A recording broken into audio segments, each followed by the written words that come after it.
कभी आप अपना बैंक बैलेंस ओपन करते हो और बस स्क्रीन देखते रह जाते हो, ना शॉक होता है ना सरप्राइज, बस एक ही थॉट आता है, फिर वही नंबर, मेहनत पूरी चल रही है, इनकम आ रही है, फिर भी सेविंग मूव नहीं हो रही। अगर ये आपकी कहानी है तो आज की वीडियो आपको क्लैरिटी देने वाली है। ज्यादा लोग ये समझते हैं कि प्रॉब्लम कम इनकम की होती है, पर रियल प्रॉब्लम ये होती है कि पैसे कैसे बिहेव करता है, ये समझ में नहीं आता। वेल्थ लक से नहीं बनती, वेल्थ एक प्रोसेस से बनती है, और जब तक एक प्रोसेस क्लियर नहीं होता तब तक इनकम बढ़ने से भी कुछ नहीं होता। पहला 1 लाख, 10 लाख या 1 करोड़ कोई नॉर्मल नंबर नहीं होता, ये एक मेंटल बैरियर होता है। इस लेवल तक पहुंचना मुश्किल इसलिए होता है क्योंकि यहाँ तक आप अकेले काम करते हो, इसके बाद पैसा आपके साथ काम करना स्टार्ट करता है। शुरू में कंपाउंडिंग बोरिंग लगती है, इंटरेस्ट इतना कम होता है कि लगता है कुछ हो ही नहीं रहा, पर जैसे ही अमाउंट थोड़ा बड़ा होता है वही कंपाउंडिंग विजिबल हो जाती है, तब आप समझते हो कि पेशेंस का रिवॉर्ड मिल रहा है। यहाँ सबसे बड़ी गलती होती है मिसअंडरस्टैंडिंग की। लोग सोचते हैं उनमें डिसिप्लिन की कमी है, पर इशू डिसिप्लिन का नहीं, लीकेज का होता है। पैसा आ रहा होता है पर कहाँ जा रहा है ये क्लियर नहीं होता। इसीलिए जब एडवाइस मिलती है कॉफी बंद करो, छोटी चीजें मत खरीदो, वो काम नहीं करती, क्योंकि रियल डैमेज छोटी चीजों से नहीं आता, रियल डैमेज बड़े फिक्स्ड एक्सपेंस करते हैं। वेल्थ यही डिसाइड होती है। अब बात करते हैं फर्स्ट सॉलिड स्ट्रेटेजी की, टैक्स प्लानिंग। टैक्स आपका सबसे बड़ा एक्सपेंस होता है, पर ज्यादा लोग इसको सीरियसली नहीं लेते। हर साल बिना वजह ज्यादा काम कर देते हैं सिर्फ इसलिए क्योंकि प्लानिंग नहीं होती। पीएफ एनपीएस बोरिंग लगते हैं इसीलिए इग्नोर हो जाते हैं, पर सच ये है कि ये लीगल शॉर्टकट्स हैं जो आपको इंस्टेंटली बेनिफिट देते हैं। इन्वेस्ट करो और टैक्स कम हो जाता है, इससे सिंपल सिस्टम और कोई नहीं। अब आते हैं इनकम साइड पे। एक्स्ट्रा इनकम का मतलब एक्स्ट्रा जॉब नहीं होता, मतलब होता है स्किल या टाइम का बेटर यूज। आइडिया सिंपल है, जो पैसा पहले एग्जिस्ट नहीं करता था उसे इन्वेस्टमेंट के लिए क्रिएट करना।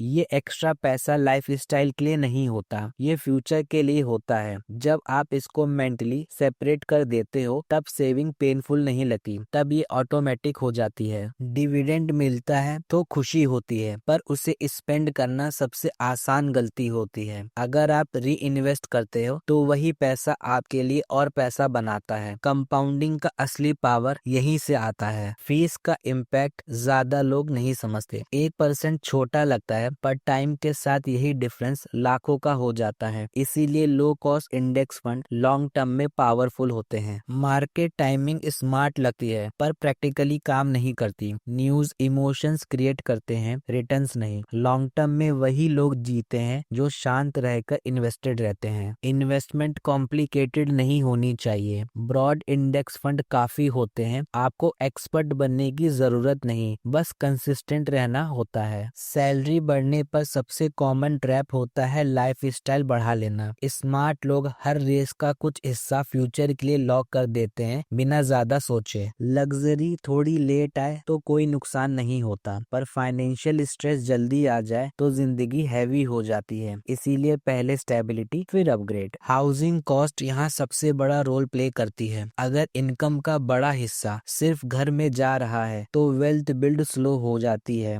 चाहे इनकम कितनी भी हो। जब ये सारे स्टेप एक साथ काम करते हैं प्रोग्रेस प्रिडिक्टेबल हो जाती है, तब वेल्थ लक नहीं लगती, तब ये लॉजिकल लगती है। आज के डिसीजन फ्यूचर को डिसाइड करते हैं। पहला माइलस्टोन क्रॉस करते ही मोमेंटम चेंज हो जाता है और तब पैसा बनाना स्ट्रगल नहीं सिस्टम बन जाता है।